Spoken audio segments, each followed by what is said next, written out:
චූටි යාළුවනේ. මං තමයි ඔයාලගේ කතා කියන සුරංගනාවේ. ඉතින් ඔයා අපේ channel එකට අලුත් කෙනෙක් නම් හැමදාම මේ වගේ වීඩියෝ බලන්න අපේ channel එක subscribe කරලා තියාගන්න. ඉතින් අද කතාව අරුම පුදුම මායාකලයක් හම්බ වුණු චූටි ගෑල් ළමයෙක් ගැන. කරුණාවන්තව ජීවත් වුණොත් හැමදාම සතුටින් ඉන්න පුළුවන් විදිය ගැන තමයි මේ කතාවෙන් කියන්නේ. එහෙනම් බලන්නකෝ අද කතාව. ඔන්න එකෝමත් එක කාලෙක ලස්සන වනාන්තරයක් මැද්දේ ලස්සන ගෙදරක් තිබුණා. ඒ වුණාට මේ ගෙදර ජීවත් වුණේ අහිංසක ගෑනු ළමයෙක් එයාගේ නපුරු කුඩම්මයි නපුරු දුවයි එක්ක.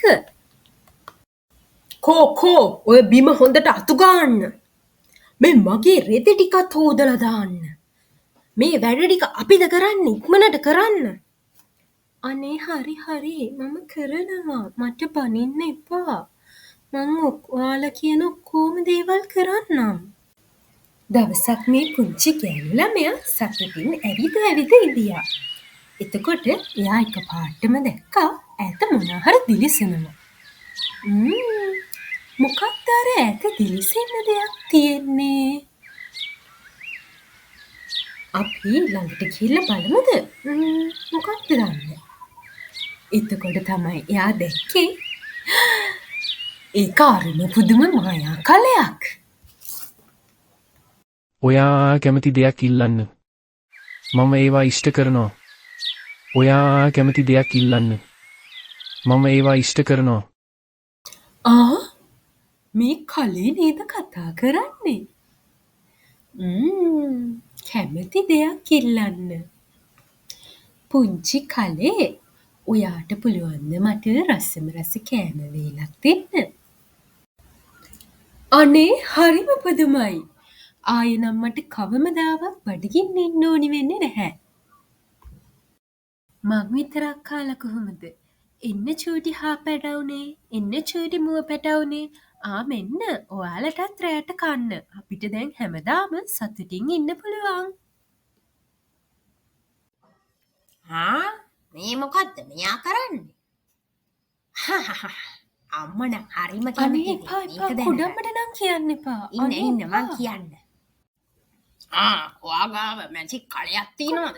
කෝ මෙහෙට දෙනවා. මෙහෙට දෙනවා. අනේ දෙන්න බෑ. මෙහෙට දෙනවා. ඔයාට මොකටද ඕක?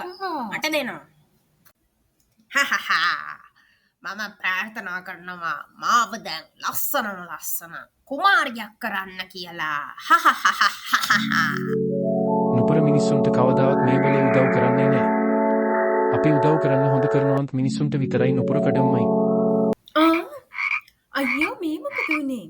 නපුරු කුඩම්මගේ දුවයි දෙන්නම දැන් ගෙම්බෝ වෙලානේ. අයියෝ. එහෙම තමයි නුපුර මිනිස්සුන්ට වෙන්නේ.